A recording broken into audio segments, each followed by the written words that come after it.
I know y'all seen a little bit of this going viral on all y'all social media platforms. Excuse me.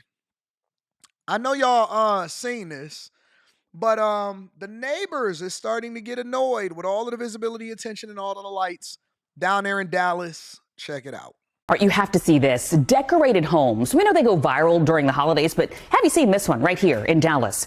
Yeah, the lights so bright, they almost shine like diamonds. I mean, this display is so dazzling. Okay. It's really lighting up the internet worldwide, attracting massive crowds, as you can see. Our Meredith Yeomans found out, though, that some of the neighbors are not thrilled.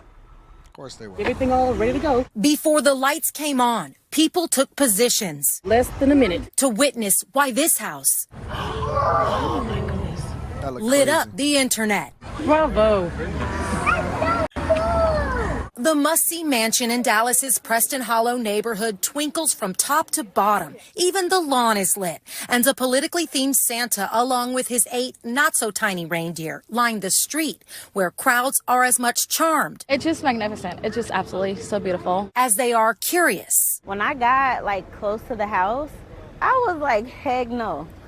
Their light bill got to be crazy. Daisha Ashley was delivering groceries when she spotted the home and recorded video that went viral. Since then, countless more have spread on social media, with some driving more than an hour, waiting in bumper-to-bumper traffic to see it. And I found the house on TikTok. I was actually on vacation in Hawaii, and I just flew in the night prior, and I was like, this is my first stop that I do when I go back home. But as we discovered, not everyone likes the view. With all the people this display is attracting, you can imagine some neighbors are not thrilled. More than one has told me it can take them more than an hour to get home because of the traffic. And Dallas police are now only allowing traffic to flow through here in one direction. One neighbor told me this fence was installed to block the light and prevent crowds from damaging the lawn. And if the sign on it doesn't send the message. It seems the sprinklers that spew at the exact moment the lights come on do. They're done with all this. In a text, an owner of the home told me it's disheartening to see how their negativity overshadows the joy that our decorations bring to those who pass by. Unfortunately, we have encountered challenges posed by our neighbors that have adversely affected this meaningful time. The family says their efforts to spread joy will persist. They win. They won Christmas. Providing yet another reason why, for some, Christmas. Merry Christmas. And to all, good night. I hate Grinch neighbors. You always gonna find that in every neighborhood and every cul-de-sac. And yeah, I get it. Okay, it take an hour for you to get home. But good God, it's only for a few weeks out of the year. And you're gonna set it up to where you turn on the sprinklers and you're just being an a-hole at that point. So I hate Grinches. I hate what people is always negative. Usually that follows with them all of the days of their life, and it's a bad situation. If I was the neighbors, I would probably participate and put some lights on my house also. But anyways, you know how it is. People are evil. People are mad. People always want to, good gosh, it's lights. The kids like it. You don't even get a lot of times where people is walking around doing all that type of stuff. Anyways, in addition to that, player number 2, Luigi, is being held in the same prison as Diddy, or the same jail as Diddy. Check it out. Man accused of murdering the United Healthcare CEO. He arrived back in New York and now faces federal charges that could lead to the death penalty. Dan Abrams is standing by. First, senior investigative correspondent Aaron Kotruski here with the latest. Good morning, Aaron. Good morning, George. Luigi Mangione is waking up this morning in federal custody, actually at the same jail housing Sean Combs. It was his last stop after a day of court appearances, aircraft rides, and a long perp walk under heavy guard. It was a whirlwind day for the accused killer Luigi Mangione, starting in Pennsylvania, where police loaded him into a van and drove him to the airport for a flight to New York. A helicopter delivered Mangione to Manhattan, shackled and surrounded by an entourage of officers. New York Mayor Eric Adams there waiting. This act of terrorism and the violence that stems from it is something that would not be tolerated in the city. Mangione appeared in Manhattan federal court, where prosecutors charged him with stalking and murdering United Healthcare chief Brian Thompson. If convicted as charged, Mangione would be eligible for the death penalty. We're going to respectfully decline to make any comment at this time. Mr. Mangione appreciates everyone's support. Outside courts in New York and Pennsylvania, small groups of people carried signs of support for the suspect, but to prosecutors, what Mangione allegedly did was an act of terrorism. It was targeted, premeditated, and meant to sow terror. Prosecutors said Mangione's handwritten notes express hostility towards the health insurance industry and wealthy executives in particular. In one passage, Mangione allegedly wrote, "The details are finally coming together. The target is insurance because it checks every box." Prosecutors said the notebook describes an intent to whack the CEO of one of the insurance companies at its investor conference. The criminal complaint includes images of the suspect traveling to and from the scene of the crime, one walking while wearing a gray backpack, another riding a bike toward the Hilton Hotel. Despite the evidence, Mangione's supporters are not wavering. Look at these people. Look at these player number twos and life. I could tell that their whole life is a player number two. Toward the Hilton Hotel. Despite the Look at him. Look how raggedy these people are. Looking for a hero. Looking for a joker in their life. And they actually went and bought Luigi hats. They ain't got nothing better to do. He supposed to be at work. She supposed to be at work. And they out here with their signs supporting a killer. This is how backwards society has become. Evidence, Mangione's supporters are not wavering.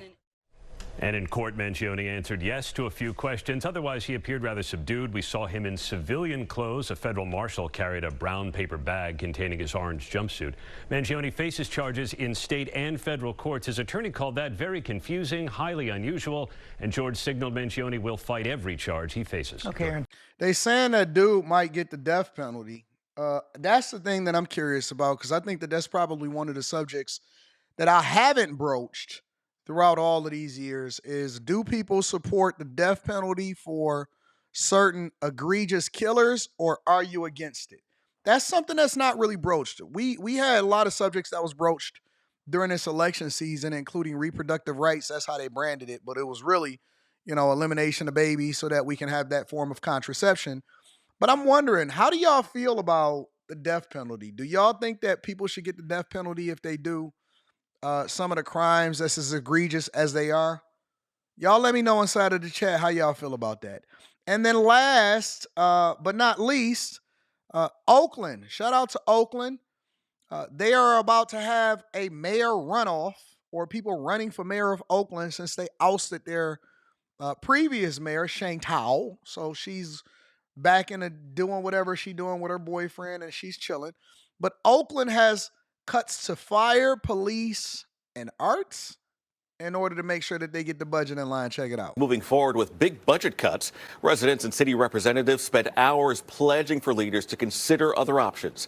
KTVU's James Torres live to explain the cuts and how soon it will happen. James? Andre, the budget cuts will take effect in two phases. In the short term, y'all got a lot, pretty split on the whole death penalty conversation. The city is planning to delay at least 2 police academies, cut back on police overtime, and brown out 2 fire stations. After the new year, up to 91 jobs might be slashed, and even more fire departments can go out of service temporarily. In addition, we heard from many in the cultural affairs and arts community trying to make their voices heard during public comment periods at council meetings. The city is looking to cut arts funding entirely, a budget worth about $680,000 to help adjust for its $130 million deficit. But advocates say arts are a crime deterrent, and losing funding for its programs can be dangerous for the kids who rely on them.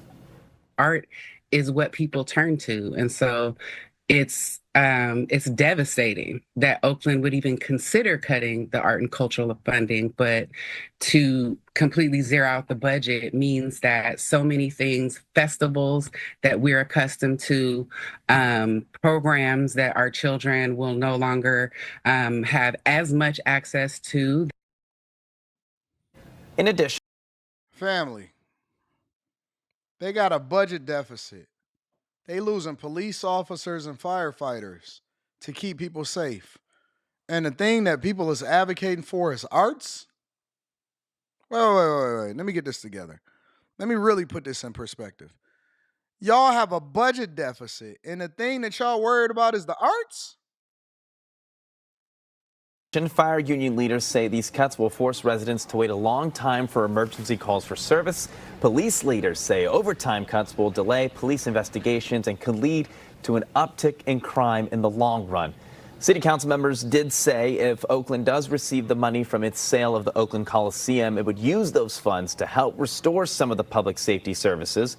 Now, interim mayor Nikki Fortunato Bass says she wants to find grants to always have funding for the arts, but that just can't happen right now. You got to go to the business leaders once you get things back together. But in order to get things back together, you got to make sure that you focus on public safety.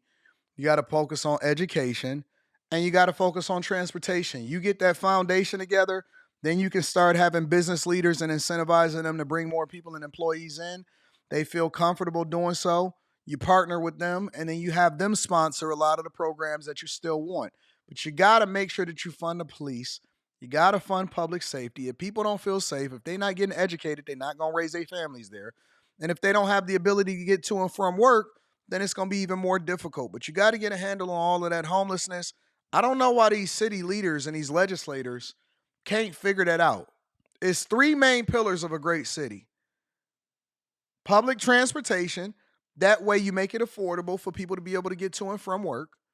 You got to get education in order. And number one is public safety, which was so weird how people had went on that whole defund the police campaign and crusade, because it's like, if you don't do anything, you got to make sure that you got public safety.